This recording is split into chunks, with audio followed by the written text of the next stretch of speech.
Bat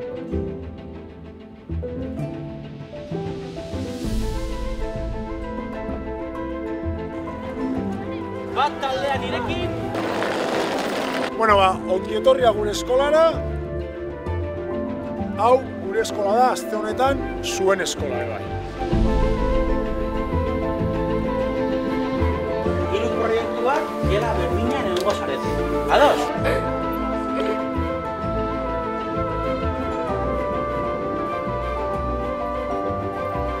Lokatza, nahi bat.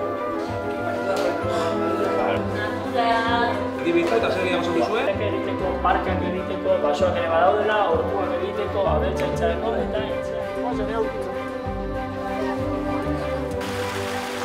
Errekondoan nagusi itzalkua. Halit eta garbi. Talde bakoitzak saiatu behar da aurkitu duen animali horiek identifikatzen. Zelan? Ibiliko dugu gure marrazkian?